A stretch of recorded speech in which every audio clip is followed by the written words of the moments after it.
Vamos a ver primeramente, y lo que más está enfocado es esta charla es el tema del teletrabajo. Entonces, vamos a ver cuáles son las características, las obligaciones de las partes.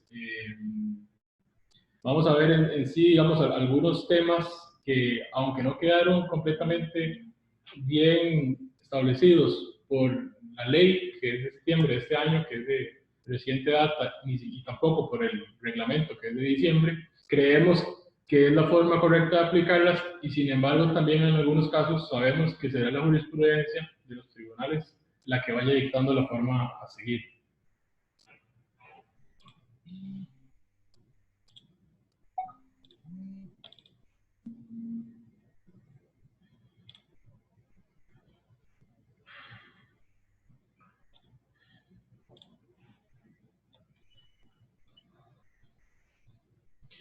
Bueno, la charla se tituló como el trabajo en los tiempos del COVID-19.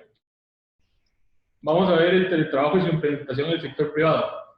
Trabajar en casa, trabajar en la oficina es una interrogante que vamos a tener una idea más clara en los próximos días. Esto casi que lo que nos está sucediendo es un experimento social y que las empresas sacaron sus resultados, sus conclusiones y veremos si esta modalidad es verdaderamente efectiva. Por el contrario, no estamos aún preparados. Pero esta legislación que vamos a ver es un primer paso, es un paso importante, creo, que tomó el gobierno y que es de gran utilidad para el momento. Bueno, la ley actual, la que les hablaba, que fue aprobada en el año pasado, eh, entró en vigencia el 18 de septiembre con la firma del presidente y publicación en la Gaceta, como cualquier otra ley. El reglamento fue publicado el 20 de diciembre de 2019 y, como les dije, no llenó algunas lagunas que la mayoría de nosotros como abogados creíamos que iba a llenar, que había dejado la ley. Hay varios tipos de teletrabajo. El que es casual, a grandes rasgos, digamos, alguna de las clasificaciones, el que es casual, es decir, que no están los días establecidos, simplemente entre patrón y trabajador se pueden de acuerdo,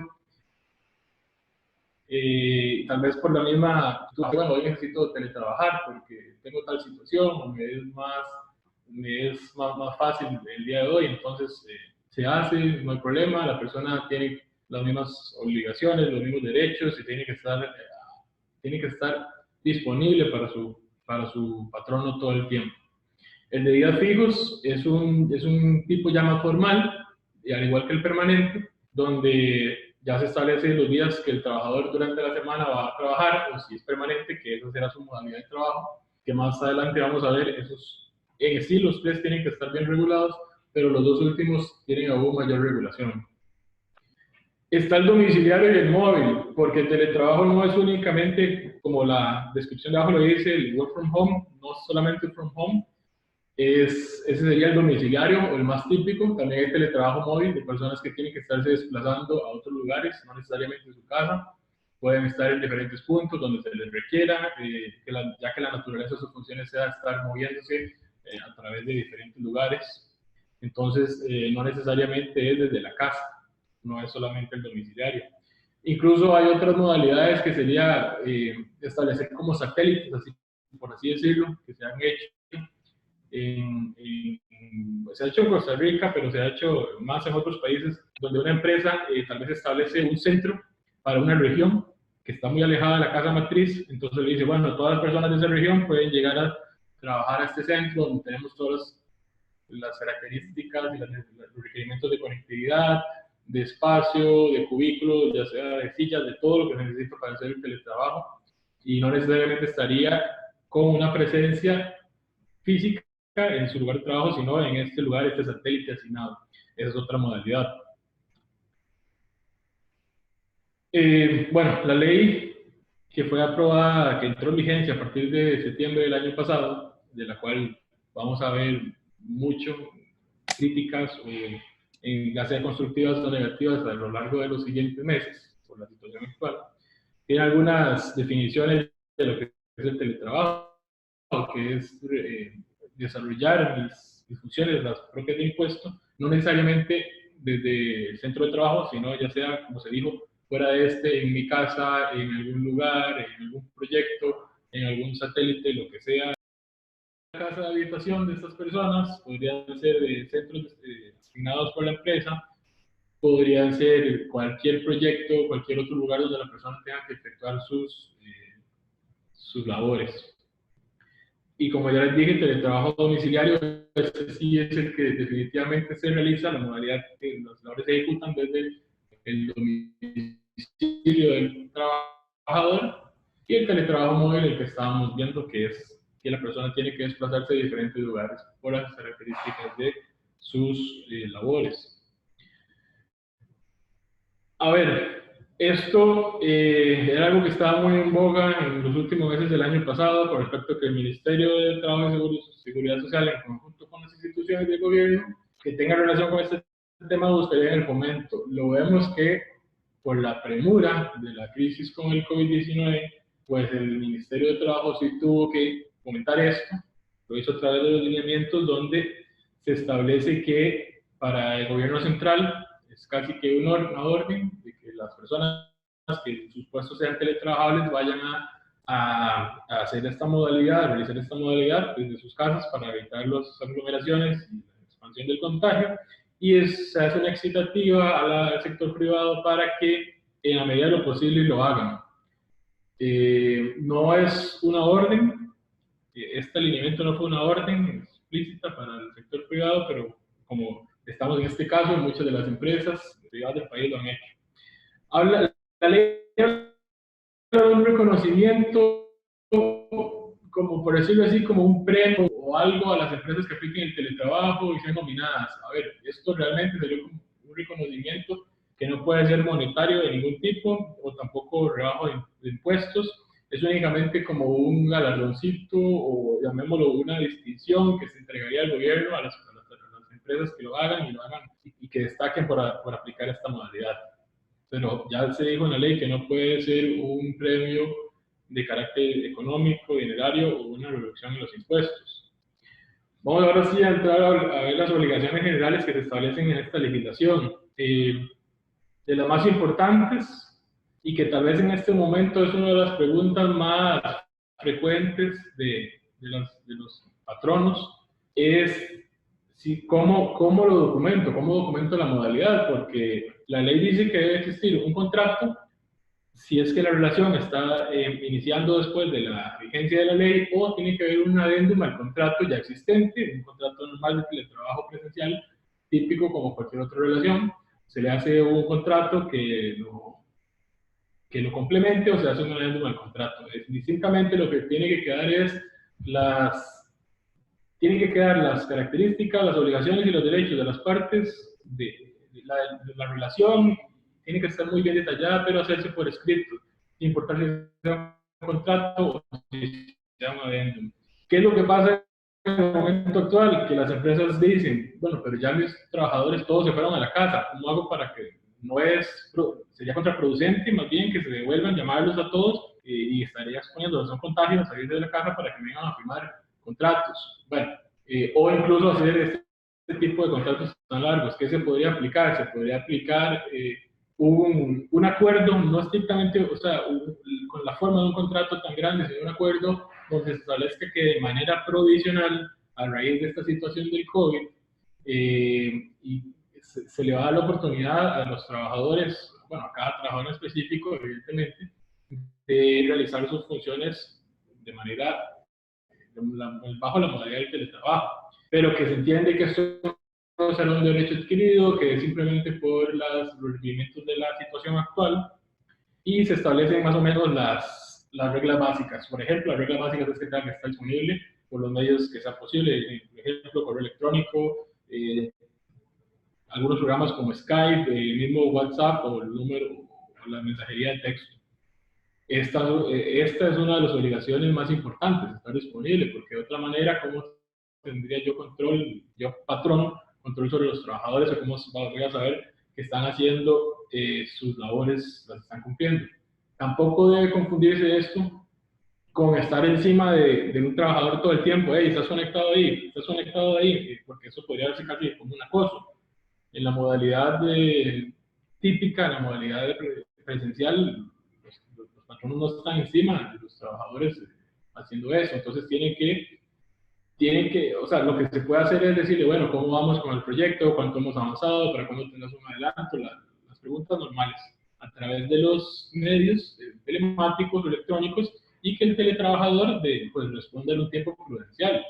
Evidentemente no se tiene que ser que conteste inmediatamente, pero bueno, unos 5, 15 minutos. Si ya es algo anormal que no está contestando, pues se le llama o se le envía un recordatorio, y pues ahí se va a tener que ver caso con caso. Un tema muy importante que trata la ley y el proyecto de ley es que si el teletrabajo es pactado posterior a la contratación, es decir, si ya existe un contrato laboral típico preexistente, valga la redundancia, si ya existe, lo que se tiene que hacer es firmar un contrato o adendum al contrato donde se establezcan, como ya lo dije. Es muy importante que lo que se establezca en cualquier acuerdo, ya sea de teletrabajo o contrato de trabajo típico, jamás podría contrariar lo que esté de las reglas que se establecen en el Código de Trabajo, porque estos son derechos irrenunciables, de los cuales las partes no podrían transar en contrario. Un tema muy importante, sin embargo, que creo que no logró detallarse con la fuerza necesaria y que la mayoría de tanto trabajadores como patronos requerían, era la flexibilidad, que es un tema que actualmente se discute en la Asamblea Legislativa, un proyecto específico no sobre la flexibilidad de la reducción, que probablemente sea aprobado o publicado en las siguientes horas, que de eso ya vamos a hablar, sino la flexibilidad en las jornadas laborales, la mixta, la diurna, la nocturna, incluso mezclas o incluso que haya precisamente una mayor flexibilidad por parte de ambas partes, patrón y trabajador, para pactar. Esto viene tal vez de otras legislaciones donde no está tan restringido estos límites de cada jornada, y el trabajador o teletrabajador puede decir, a mí me sirve más conectarme a las 3 de la mañana, de 3 a 6,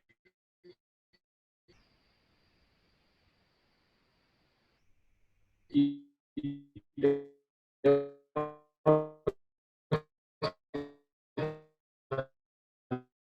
vida personal, ir a llevar a mis hijos a la escuela, ir a hacer las compras, hacer ejercicio, lo que sea del ámbito privado, con la vida laboral.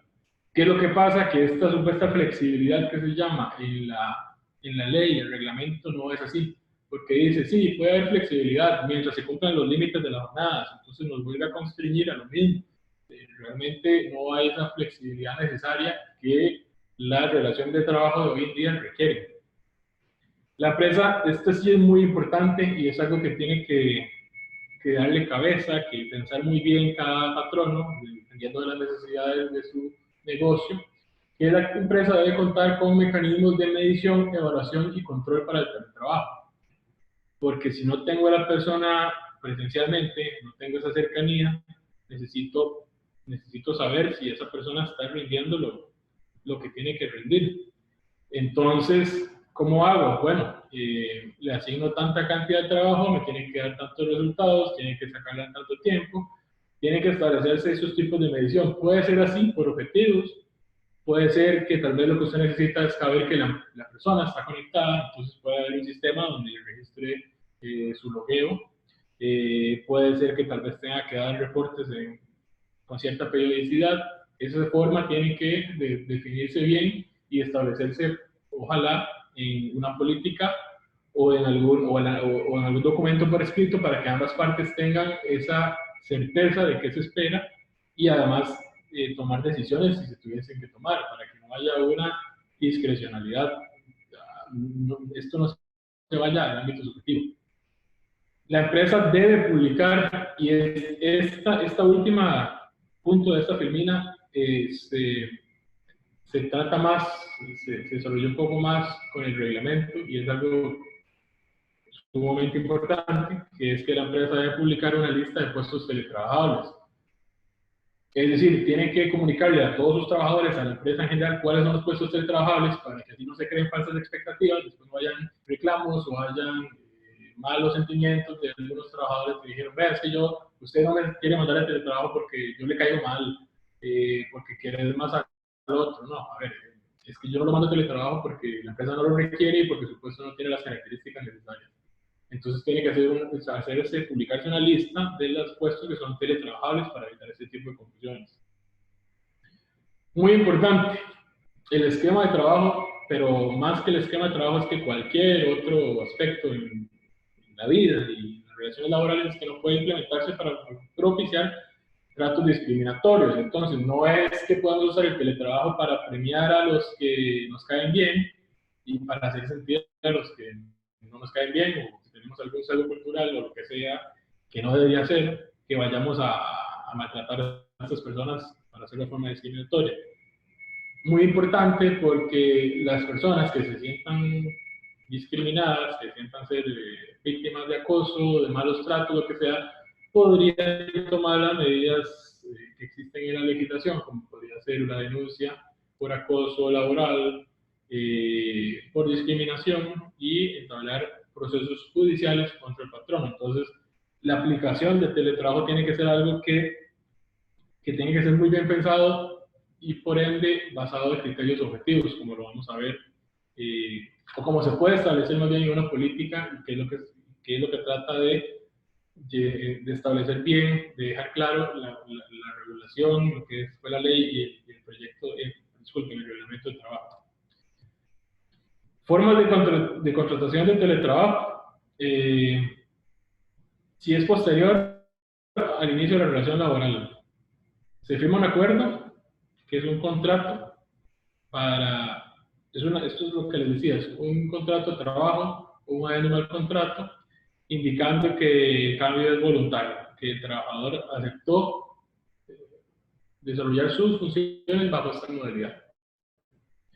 Cuando el teletrabajo es pactado posterior al inicio de la relación laboral, es decir, la relación laboral inició como una relación laboral típica presencial, el patrono puede reservarse el derecho de revocar el teletrabajo, pero lo tiene que hacer no de manera subjetiva, no de manera antojadiza, sino basado en aspectos objetivos. Entonces, ¿qué es lo que se recomienda? Tener una política en cada centro de trabajo que establezca muy bien las características, lo que se espera, cómo se va a regular el tema del teletrabajo, cuáles serían los aspectos por los que el patrono podría decidir revocarlo, para que en caso de que tenga que revocar una modalidad que ya haya empezado, que sea posterior, entonces no, si hay un reclamo, poder demostrar que se basó en un criterio objetivo, que no es antojadizo, que no es por dañar a alguien, que no es por discriminar, lo que sea.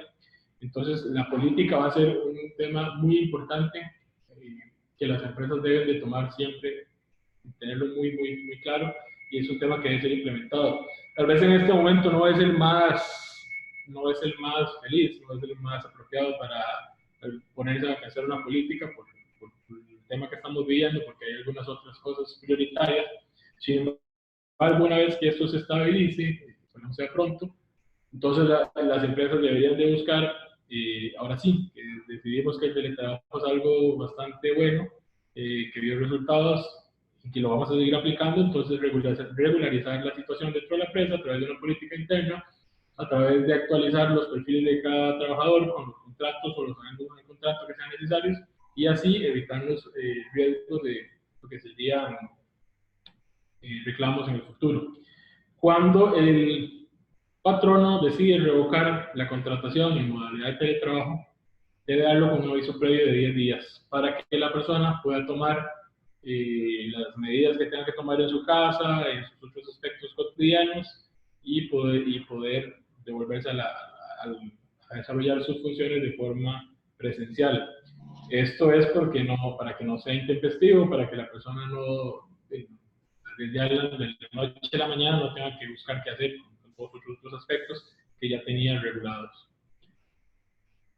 Cuando es desde el inicio de la relación laboral, es decir, si yo contrato a una persona y esa persona desde el inicio de la relación laboral sabía que tenía esa posibilidad de desarrollar el teletrabajo, ya sea parcialmente en algunos días o la totalidad de su jornada laboral, ahí no es una posibilidad para el patrono revocar esto, porque precisamente la oferta laboral o algunos de los aspectos que hicieron que el trabajador aceptara llegar a este puesto de trabajo fueron la oportunidad que iba a desarrollar su trabajo, sus labores en la modalidad de teletrabajo. Entonces, sería un cambio en las condiciones unilateral que podría ser tomado como un uso abusivo de las potestades patronales.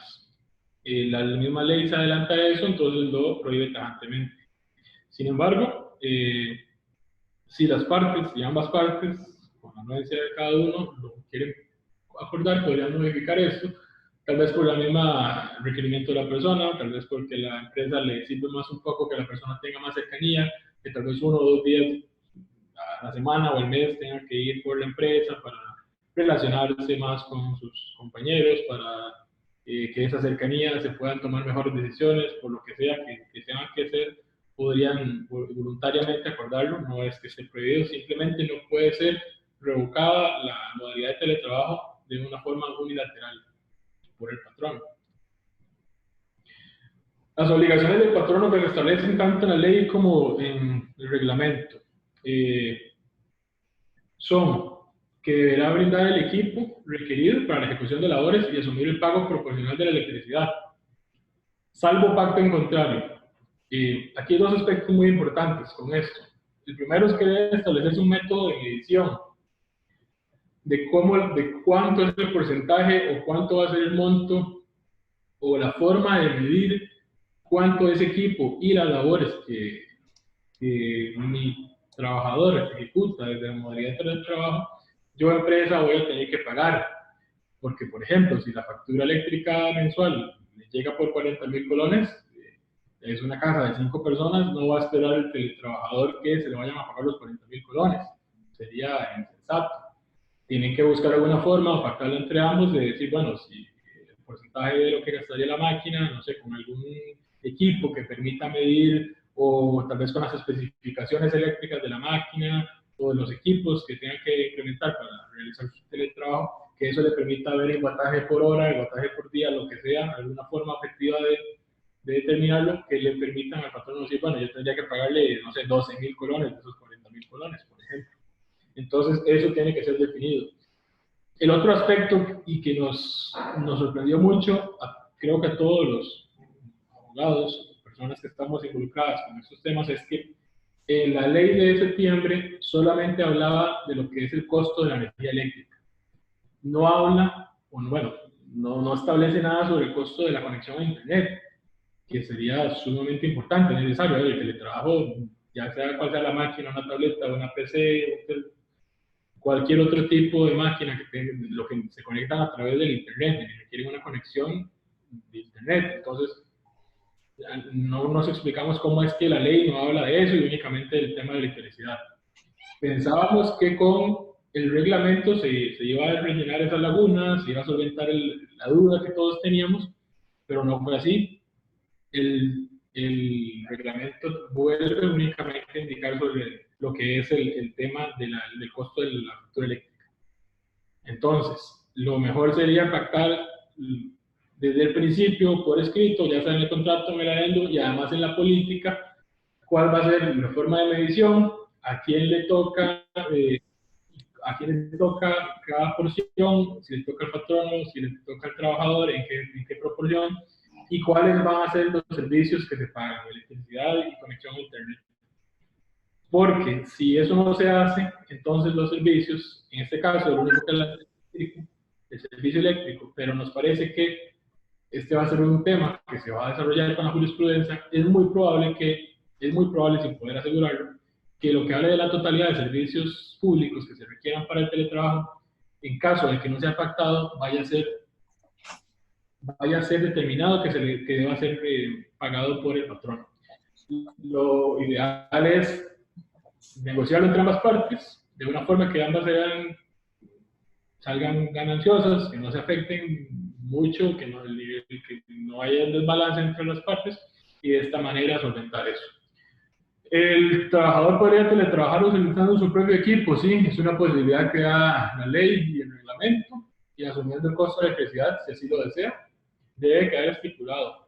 Igual, este va a ser otro tema, con respecto no al uso del equipo, sino al costo de electricidad o incluso de la conexión a Internet.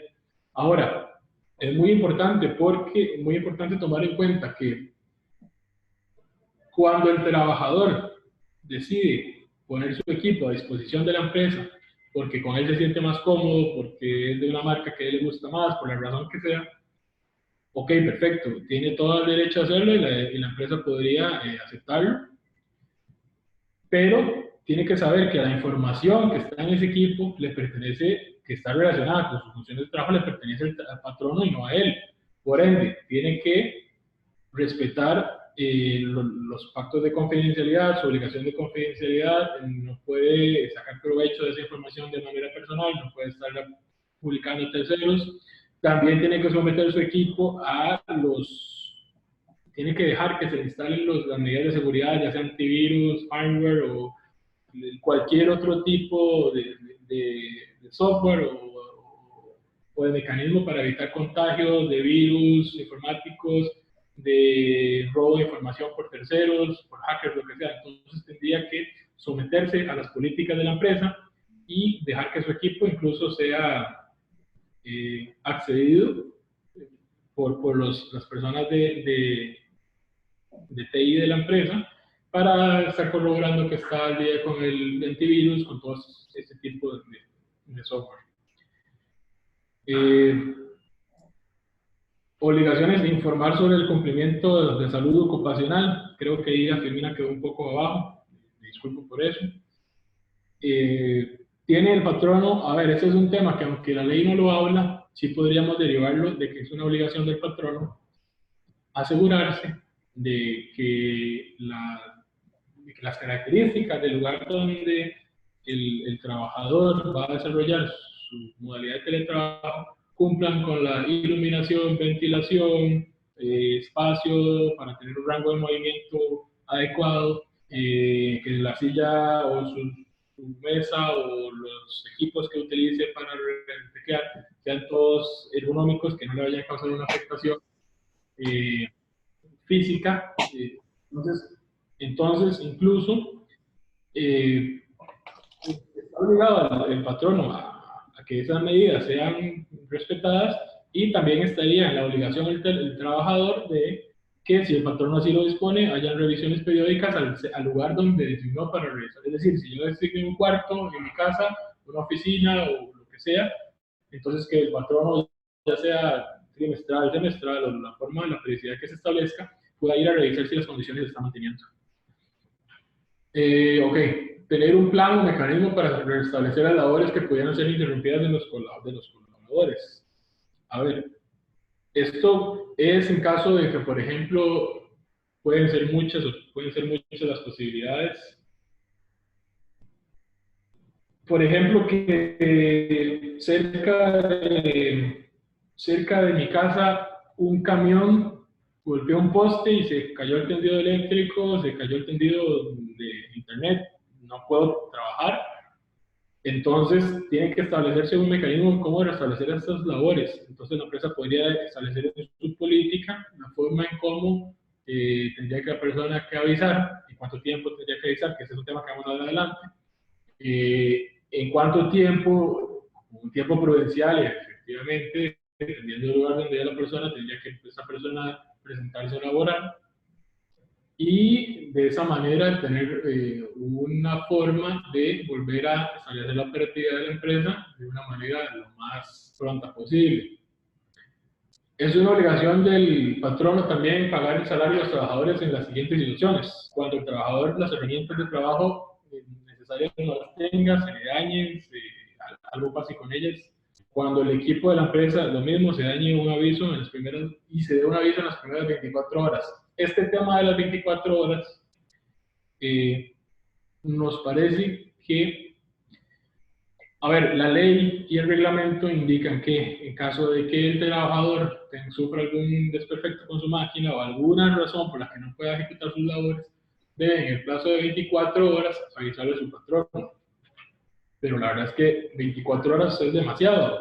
Usted no se va a quedar en su casa con la computadora apagada o sin funcionar y a la hora 23, con 30 minutos, llamar a su patrón y decir, hey, tengo un problema, tengo que me ayuden con la empresa, porque Eso ni siquiera parece ser de buena fe. Lo ideal sería que media hora, una hora, si no logró solventar el problema, avise de una vez a su patrono para ver cómo se puede poner en operatividad lo más pronto posible.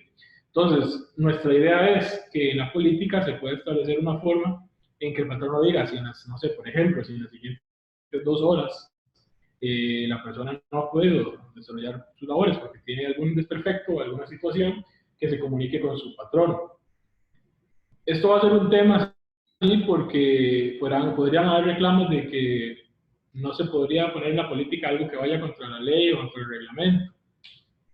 Puede ser, pero también valdría la pena que las empresas lo traten de hacer y los trabajadores que quieran cumplir lo hagan porque es hasta un tema de buena fe y la buena fe es un principio que rige la materia laboral. Entonces a nosotros creo que a la mayoría no le parecería que hay buena fe donde un trabajador espera hasta 24 horas pudiendo haber hecho un aviso antes de su patrón. Pero bueno, ese es un tema que veremos si se desarrolla con la jurisprudencia también al ver los jueces si es un tema que podría ser regulado de esa manera o no. Y cuando los sistemas de las empresas no sean operativos, si por alguna razón el sistema de conexión o los sistemas donde tienen que realizar sus labores no están funcionando. Obligaciones del colaborador, en este caso es cumplir con los criterios de evaluación, medición y control de la empresa establecidos en políticas, contratos y documentos. Es decir, así como tendría que cumplir con las métricas, con mis labores, con el funcionamiento normal de mi puesto de trabajo, lo que tendría que hacer en la modalidad presencial, de igual manera lo tengo que hacer en la virtual, porque los mismos derechos y las mismas obligaciones siguen rigiendo para los dos tipos de contratación. El siguiente es creo que el de los más importantes, que ya había indicado, que es mantenerse localizable durante toda la jornada laboral destinada para el teletrabajo. Sí, lo que hemos dicho. Bueno, entonces tiene que contestar en un tiempo prudencial, definirse por cuáles medios, por correo electrónico de la empresa o correo electrónico personal o también por el WhatsApp, por el número de teléfono, por llamada, por la forma que sea. Eso es algo que debe quedar claro para que haya la mayor cantidad de medios donde se pueda demostrar que se está disponible. Lo que hablamos también, en un plazo no mayor de 24 horas, deberá informar su situación y coordinar las acciones necesarias cuando no puede ejecutar labores por averías o por la falta de operatividad de los sistemas de la empresa. El colaborador no será responsable de los daños o averías a los equipos o sistemas de la empresa, salvo que, sin lugar a dudas, se pueda mostrar que él fue quien provocó, por negligencia, por culpa, por descuido, por no seguir las reglas, los daños. En ese caso, tendría que tomarse las medidas disciplinarias que se toman normalmente como cuando cualquier trabajador de una relación típica presencial dañaría los equipos de la empresa, las herramientas de la empresa. Ok, en situaciones excepcionales y con el requerimiento expreso del patrono, el trabajador puede continuar sus labores de las oficinas. Si por alguna razón, que podrían ser muchísimas, el patrono requiere y que no tengan que ver únicamente con averías o con falta de operatividad del sistema, sino porque tiene que haber una reunión muy importante, necesitan que la persona esté ahí por la razón que sea, decirle a la persona, vea, necesito que usted, si se puede hacer de forma programada, mucho mejor, es decir, con anterioridad, unos días antes, perfecto, o incluso ojalá el día antes al menos, para que tenga tiempo de desplazarse.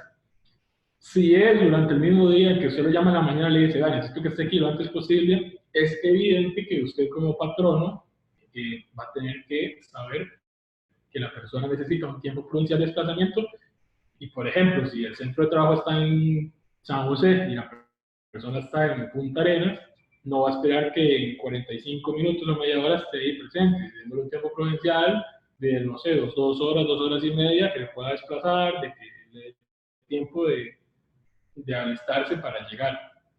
Es decir, aquí rige también el tema de la proporcionalidad y de la buena fe entre las partes. El colaborador deberá cumplir con el tiempo pactado, sí. Esos son los mismos derechos y obligaciones que están para ambas partes. No podría pensar que está exento de esto. Ahora, muy importante, cuando la persona no está disponible, se considera como abandono de labores, exactamente, y tendría que ser apercibido, como lo dice el Código de Trabajo, en al menos una ocasión antes de tomar la decisión de despedir. Porque esta causal, el abandono de labores, así lo requiere la ley.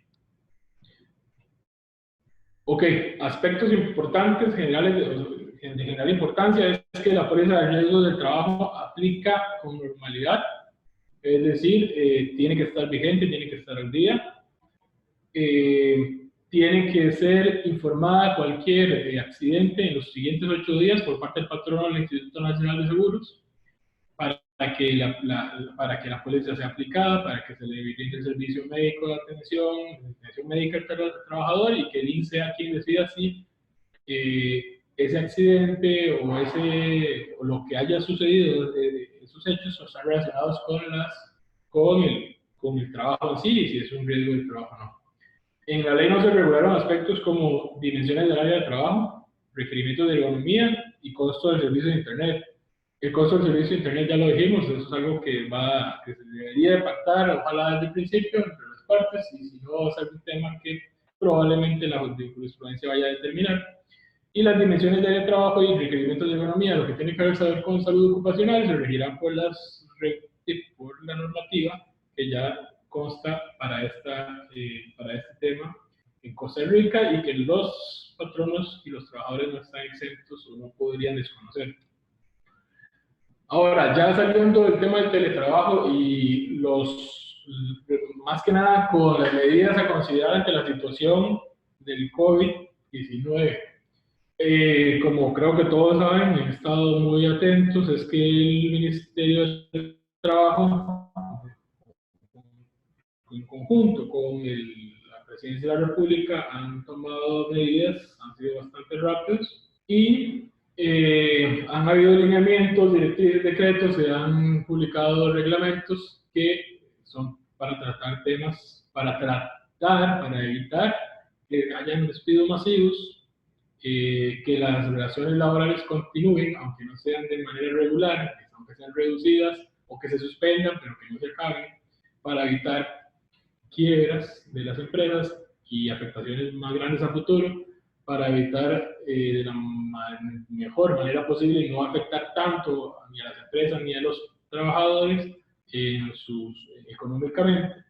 Entonces, ¿cuáles son algunos de estos? Bueno, mediante la directriz, esto ya lo vimos, que fue de las primeras, la directriz 73-S del Ministerio de Trabajo, el Ministerio habló sobre los lineamientos para la implementación del trabajo como medida de prevención. Esta es la que les decía que está destinada más de forma obligatoria a lo que es el gobierno central, pero que era una excitativa a la empresa privada para que implemente el teletrabajo en los puestos que se puedan, en los puestos que sean posibles. Otorgamiento de vacaciones pendientes y acuerdo con el trabajador para adelanto de vacaciones. Ok, este tema creo que ha variado mucho en las últimas 2 semanas e incluso el ministerio ha sido un poco más flexible con su posición típica. Y es que, a ver, si la persona tiene vacaciones pendientes, sí es una potestad del patrono enviarlo a vacaciones. Es una forma de evitar un daño mayor y de mantener a la persona dentro de la empresa y que no se vea afectada económicamente. Ahora, ¿qué pasa si no tiene vacaciones pendientes, pero la empresa podría enviarlo a adelantarle vacaciones? Aquí sí tiene que haber un consentimiento del trabajador y decir, ok, perfecto, y yo entiendo la situación, de buena fe voy a adelantar vacaciones. Si no lo aceptaran, que estaría en su derecho, pues se toman otras medidas, que ya podrían ser la suspensión o la reducción. Aquí creemos que tiene que haber un tema de buena fe y entendimiento de la situación por ambas partes. Ahora, el adelanto de vacaciones sí podría ser obligatorio, o sea, tendría que ser acatado por trabajadores que estén en un riesgo, como personas hipertensas, diabéticos, personas mayores, todas las personas que estén que estén en riesgo según lo que han dicho las autoridades sanitarias. Ahí sí el patrono podría decir, vea, necesito adelantarle, no quiero, no, bueno, se le van a adelantar y se le van a pagar. Porque aquí ya es una relación, aquí ya es una razón de salud y no es mero antojo, digamos, bueno, ni siquiera mero antojo, sino no es una mera decisión de la empresa, sino para también resguardar la salud de la persona. Después está el decreto número 42.248, que es el reglamento para el procedimiento de solicitud temporal de los contratos de trabajo, que creo que esa es la última medida antes de los despidos que quisieran tomar las empresas. Lo que sí pasó es que en este reglamento se establecieron requisitos que no están en la ley, que creemos que no son los más felices en este momento y más bien empeoran o entraba un poco el procedimiento para lo que fue, o sea, para lo que sería conseguir una suspensión del contrato de trabajo, como cuáles, establecen la obligación de que el patrono extienda una declaración jurada o representante de que la empresa está teniendo los problemas y de que no podría asumir la operatividad de la empresa en las condiciones actuales, que por eso está solicitando la suspensión de los contratos de trabajo. Esto, además de un costo económico, es un requisito que no estaba en el código y que se está poniendo de más. Y también que está al día con las condiciones, con el pago de la Caja y el Instituto Nacional de Seguros. Sí, así debería ser. Ese es el escenario ideal, que todas las empresas estén, pero si consideramos que, aparte de la crisis actual, el país no viene bien económicamente hace años y que ya muchas empresas estaban teniendo muchos problemas para poder mantenerse al día con estas cargas sociales y que tal vez ahora con el COVID en las últimas semanas no han podido estar al día, entonces ya no van a poder aplicar por el reglamento para la suspensión de los contratos. Entonces nos parece que aunque el gobierno ha sido muy abierto en este tema, no entendió muy bien y están poniendo trabas a empresas que más bien necesitan un alivio, les está poniendo muchas trabas que no podrían aplicar por esta medida. También, que no sé si en los últimos minutos podría haber pasado o no, porque podría ser que ya se haya publicado en la Gaceta la ley sobre reducción de jornadas de trabajo, que ya fue votada el sábado en segundo debate. Podría ser que en este momento ya sea ley de la República, no lo conozco. Esta ley permite a las empresas reducir la jornada de trabajo para evitar afectar de sobremanera a los trabajadores y ellos poder únicamente bajar su operatividad para no tener afectaciones. Vamos a verlas a más detalle. Bueno, la suspensión de los contratos de trabajo. Básicamente los requisitos son que se debe hacer la solicitud a más tardar 3 días con posterioridad al aviso a los trabajadores. Sin embargo, de conformidad con el nuevo reglamento, para los artículos del 74, para los supuestos del artículo 74 A y B, que lo que hablan, que son relativos a la situación de COVID, es la fuerza mayor, es decir, algo que sucedió, que no estaba en el control de los patronos, puede gestionarla en cualquier momento, siempre y cuando subsistan las causas que dieron origen a esta emergencia, es decir, que las causas de falta de clientela, no sé, por ejemplo, en los hoteles que no hay cancelación de reservaciones, que nadie anda en la calle, bueno, la razón que sea que esté subsistiendo porque el COVID sigue en la calle, porque la situación de emergencia actual está aún vigente. Entonces, no necesariamente tendría que estar esos 3 días, hacerse la solicitud de estos 3 días sería ideal, pero podría hacerse mientras las causales subsistan.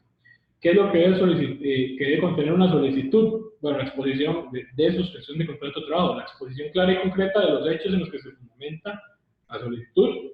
Es decir, por ejemplo, bueno, no sé, lo que les decía, mi hotel me dedico a la hotelería y el 99% de las reservaciones fueron canceladas porque la mayoría de mi clientela son turistas internacionales, las fronteras están cerradas, las fronteras de los países están cerradas, todo el mundo tiene temor a viajar. Y ojalá demostrarlo con, no sé, si se puede, en documentos donde cada persona ha solicitado cancelar, no sé, algún documento en una proyección financiera o de un CPA, lo que sea, que diga que, bueno, la empresa está perdiendo de manera inédita dinero, que nunca había habido una afectación de esa manera y que la operatividad no es posible con las condiciones actuales. Es muy importante indicar si la suspensión es parcial o total. Parcial o total con respecto a la cantidad de trabajadores, porque se debe dar una lista con los datos de los trabajadores específicamente a cada uno de los cuales se le solicite la suspensión del contrato. porque el patrón no puede decidir cuáles requiere con las condiciones actuales y cuáles necesita que se suspendan. Entonces, la lista tiene que tener el nombre completo, número de identificación, el correo electrónico y el número de teléfono, la dirección exacta de la persona, el puesto de trabajo que sustenta y además la fecha de inicio de la relación laboral. Todo eso esa lista tiene que anexarse a la solicitud de contrato de trabajo. El plazo aproximado que se solicita para la suspensión, es decir, el patrono tiene que decir cuánto es lo que necesita, cuánto es el tiempo que necesita para esa suspensión. Esto no quita el hecho, esto no significa que posteriormente no podría el patrono pedir una prórroga si las condiciones se mantienen. Ok, de decir los puestos para los cuales se pretende la suspensión, de temporal de contrato, la lista correspondiente a las personas, como ya les dije. Este tema de señalar un representante de los trabajadores para los efectos respectivos es un requisito que se puso con este reglamento que no está dentro del Código de Trabajo y nos parece que podría ser bastante contraproducente, porque ¿qué pasa si la persona designada no quiere aceptar el cargo? Si ya los trabajadores están en sus casas y no se pueden poner de acuerdo para decidirlo, puede decidirlo el patrono y hacer un sondeo rápido a ver si la mayoría están de acuerdo. O sea, es un requisito que no estaba dentro del código y ahora de una manera poco inteligente, tal vez llamémoslo, se puso en este reglamento. Señalar una dirección de correo electrónico, sí, del patrono para ser notificado, eso sí es algo completamente entendible y es algo que ya estaba en el código de trabajo. Y por último, lo que les decía, la declaración jurada del patrono, en la que se expongan las causales que fundamentan la solicitud de suspensión y que cumple con el pago de salarios mínimos y que está al día con la caja y con el INSS. Con respecto a la reducción de jornadas, como les dije, podría ser que en este momento ya sea líder de la República, cuando empezamos no lo era. Es que esta nueva legislación que se va a aplicar para declaratorias de emergencia, solamente cuando existan declaratorias de emergencia nacional, se pueden hacer reducciones de hasta un 50% de la jornada cuando se disminuyen los ingresos brutos en un 20% con respecto al mes del año anterior o con respecto a los 3 meses anteriores para empresas deprecientes que no tengan ni un año de estar fundadas, en razón de una declaratoria de emergencia nacional. También abajo viene otra, y es que si la empresa demuestra que la afectación económica en sus ingresos brutos es de hasta un 60% o más, podría suspender hasta en un 75% de la jornada. Entonces tenemos que si la afectación es del 20% hasta 50% y un 60% hasta 75%. ¿Esto cómo se demuestra? Mediante una declaración jurada, volvieron a poner este requisito, pero bueno, esto es una ley nueva, entonces no es algo que se le podría reprochar. Se demuestra mediante una declaración jurada suscrita por el representante de la empresa y autenticada por un abogado, o no de una declaración, sino por un CPA, un certificado de contador público autorizado, demostrar que la empresa está teniendo estas afectaciones del 20 o del 60%. De igual manera, se debe indicar toda la información referente a los trabajadores que se solicita la reducción, lo que sería nombre, identificación, puesto, fecha de inicio de la relación laboral, domicilio, correo electrónico y número de teléfono de los trabajadores.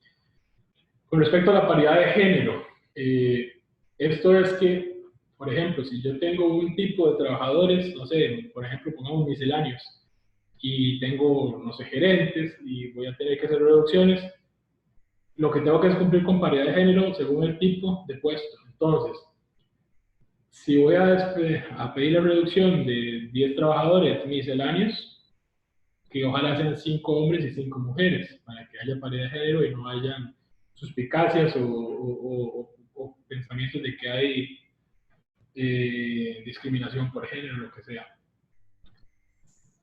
Muy importante, y esta previsión fue incluida en la última discusión, en el segundo debate, no estaba en los primeros textos. Es que no aplica del todo, no aplica para trabajadoras embarazadas o en estado de lactancia, es decir, no se les puede reducir la jornada, son intocables. Esta está por 3, ok, disculpen, antes de seguir con eso. Con respecto a los otros aforados o personas con otros fueros de protección que no sean embarazadas o mujeres en periodo de lactancia, la reducción solo procederá cuando se establezca para al menos el 90% de los trabajadores de la empresa. Para las trabajadoras en estado de lactancia, no del todo, y para las otras personas con fueros de protección, como lo serían personas que hayan denunciado acoso laboral o personas incapacitadas, solamente se les podría aplicar la reducción cuando al menos el 90% de los trabajadores, ya, o sea, ya se haya solicitado sobre el 90% de los trabajadores. O sea, son la última opción, no debe hacérseles como primeros. ¿Cuánto es lo que dura esta reducción? Dice la ley que hasta por 3 meses, prorrogable en 2 tantos, es decir, podríamos llegar hasta 9 meses mientras se mantengan los hechos de la emergencia nacional. Eh, Otro tema muy importante, los cálculos de las prestaciones laborales, es decir, si por alguna razón se le despide al trabajador o el trabajador renuncia, los cálculos de sus prestaciones tienen que hacer con los salarios de los últimos 6 meses inmediatamente anteriores a la declaratoria de emergencia y la aplicación de la reducción. Es decir, se le va a hacer con su trabajo, con su salario completo. Y en la ley habla de la que es la permuta de tiempo, que no es una reducción, sino otra posibilidad de que el patrón le haga un adelanto de salario y que la persona trabajadora se comprometa en el siguiente año a devolver con trabajo este dinero que le fue anticipado. Ahí hay que tener claro que se tienen que tomar en cuenta los límites de la jornada laboral, es decir, no voy a poder, cuando ya termina la pandemia o la emergencia y ya todo regresa a la normalidad, no voy a tener una persona trabajando 20 horas para que me saque las horas adelantadas en, no sé, en 1 o 2 semanas. Tiene que respetarse los límites de horas extras para que esta persona pueda devolverme, o sea, restituirme ese dinero con trabajo. De momento esos serían los temas. Aquí tengo una consulta, una primera consulta que nos hacen y dice, en este caso tenemos a nuestros trabajadores en teletrabajo producto de la emergencia nacional por el COVID-19. Tenemos trabajadores que ya tienen un contrato de teletrabajo, pero la mayoría de las personas de la agencia no lo tienen y la agencia se ha acogido a la modalidad de teletrabajo por las medidas que el gobierno ha solicitado. En este caso, ¿es necesario firmar un contrato de trabajo especial para este momento? No, como les decía, a ver, no se esperaría que se firme un contrato. Si se puede hacer, perfecto. Si se puede hacer la firma de un contrato, de un año del contrato, perfecto. Pero si es por los requerimientos, por la premura del caso, se puede hacer un acuerdo mucho más corto, de nuevo, indicando que la persona va a desempeñarse en teletrabajo, que va a ser momentáneo por la emergencia, que no se considera un derecho adquirido, que la persona reconoce que cuando termine la situación volverá a la normalidad. Incluso, pensémoslo de esta manera, que no puede desplazarse a venir a firmarlo, bueno, hagámoslo, envíelo por correo electrónico y que la persona deje por escrito en una contestación a ese correo electrónico que está de acuerdo. Porque esa es la forma de por lo menos documentarlo de alguna manera. A ver, aquí el punto es que tiene que primar la buena fe. Bueno, ya todos tenemos que buscar la forma de poder sacar esto adelante, entonces tenemos que ser abiertos y bastante comprensivos. No sé si tendrán otra pregunta en este momento para seguir. Ahora sí dejo abierto.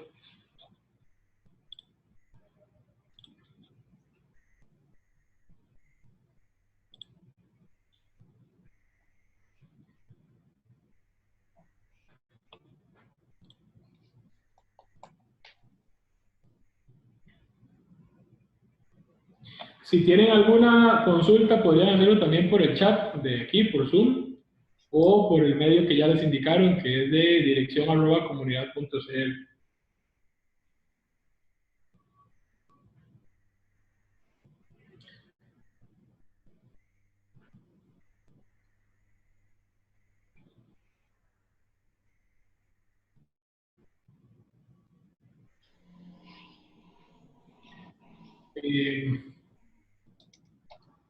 Bueno, WC, veo que usted dice que mandó la pregunta por mail. Si gusta, puede abrir el audio y me la hace. Perfecto, muchas gracias. Una pregunta. Nosotros ahorita estamos con todo el equipo trabajando desde la casa 100%. Hicimos contratos temporales En caso de que uno requiera una suspensión de trabajo, un despido, tomando en cuenta que hasta recursos humanos están en la casa, ¿esto tiene que ser siempre presencial o se puede hacer remoto? No, la suspensión sí se puede, a ver, la suspensión se le tiene que comunicar al trabajador y en este caso es completamente comprensible de que, de que se le pueda mandar el aviso por correo y se hace la solicitud ante el ministerio. Una vez que el ministerio da la autorización, se le comunica de que su contrato se ha suspendido. Con respecto a los despidos, sí tendrían que ser, a ver, sí tendrían que ser presenciales. Pues tendría que verse la forma de lograrlo, porque aquí es muy importante el tema de, de que si firma o no firma, de que si tenemos que poner a los testigos a firmar, lo que sea el caso. Por ejemplo, en el caso eh, de que sea sin responsabilidad patronal. Podría analizarse el hecho de que tal vez por el tema de la pandemia, si es un despido con responsabilidad patronal, se le envíe la carta, ojalá firmada digitalmente o, bueno, escaneada, se le envíe por correo electrónico. Sin embargo, esto sería casi que un tema pionero, por decirlo así, porque no lo he hecho antes, y podría analizarse en el futuro, porque a ver, digamos, si es un tema de despido con responsabilidad patronal, pues realmente no hay muchísimo que, o sea, se le van a pagar todos los derechos y podría después argumentarse que era por la necesidad de la situación, pero eso sí no podríamos tener una seguridad porque nunca se ha hecho. O sea, no podría decirle si se puede o no, pero como les dije, muchas veces este tipo de cosas se terminan después con la jurisprudencia. Listo, muchas gracias. Gusto.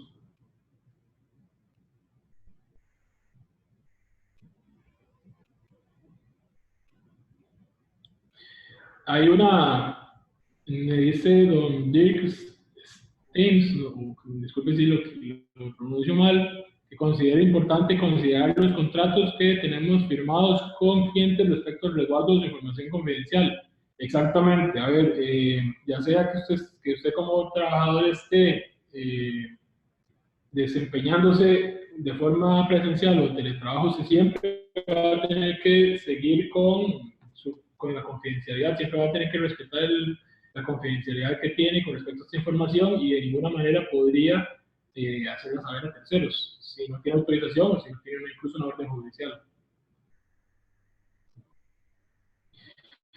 Con respecto a la de Floribel Fernández, la consulta de Floribel Fernández dice, en otro orden de cosas, para el personal de apoyo, limpieza y mensajería, ¿cómo se maneja el tema con ellos? ¿Se les paga normalmente? Si ellos siguen trabajando en su jornada habitual, evidentemente no pueden teletrabajar, sí, se les tiene que pagar normalmente, a menos de que se solicite la reducción de la jornada o se solicite una suspensión de los contratos, pero estos únicamente, digamos, limitarles el salario o dejarlo de pagar sería únicamente hasta que el ministerio haya dado su autorización. De Silvia Montoya dice, ¿cuánto tiempo se demora el ministerio en aprobar las solicitudes de suspensión de trabajo? Bueno, precisamente este reglamento se hizo para agilizar el procedimiento. Creo que eso va a depender mucho de la oficina, de cada oficina. Por ejemplo, asumimos que la de San José va a ser la que más reciba, o de las que más reciba solicitudes. Las de lugares turísticos ya están, como San Carlos, que sería, digamos, la zona de la Fortuna, o Guanacaste, lugares muy turísticos, también están recibiendo muchísimas solicitudes de hoteles y empresas de turismo. Y ahí podría ser que se tarde más. Con el reglamento el reglamento establece, perdón, que el ministerio tiene 2 días para dar una respuesta. Hemos visto en los primeros casos que sí, ha durado incluso hasta un día, sin embargo, fueron los primeros.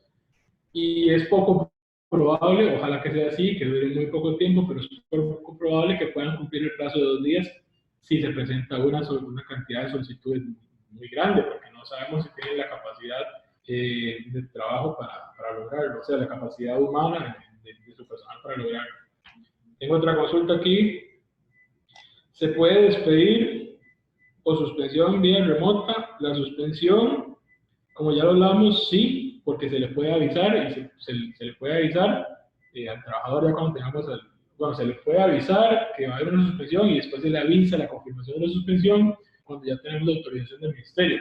Lo del despido ya lo hablamos, es un tema que no está regulado, que uno pensaría que tendría lógica hacerse por el riesgo de contagio, pero que no podría asegurar si esto va a tener, puede, conlleva un riesgo, pero podría ser que no pase nada o podría ser que de alguna manera el juez determine que el despido no es válido. Tercera consulta que tengo por acá, dice, ¿podría ampliar un poco más sobre el manejo de las horas extras en otro orden de cosas para el personal de apoyo y limpieza y mensajería? ¿Cómo se maneja el tema con ellos? Bueno, esa parte ya la vimos. El tema de las horas extras, no, si se refiere al tema de la permuta, de que hablaba en la ley de reducción de jornadas, lo que habla la permuta es que para tratar de no afectar al trabajador, entonces, lo que tengo que hacer, si yo como patrón no tengo la posibilidad de darle dinero, se lo voy a adelantar y después en el plazo de un año, la persona, después de su jornada regular, va a empezar a reponerme con trabajo el dinero adelantado. Pero tiene, es decir, con horas extra, por decirlo así, pero tiene que seguirse igual, de igual manera los límites de las jornadas establecidos en el Código de Trabajo. Es decir, no podía tener una persona, si la adelanté, por ejemplo, no sé, 40 horas, una semana, o 80 horas, no puedo pensar que en 4 u 8 días la voy a tener trabajando 10 horas extra, ¿no? O sea, tengo que respetar los límites de la jornada y distribuirlos a lo largo de un año, que es lo que me permite la ley. No sé si alguien tiene más preguntas.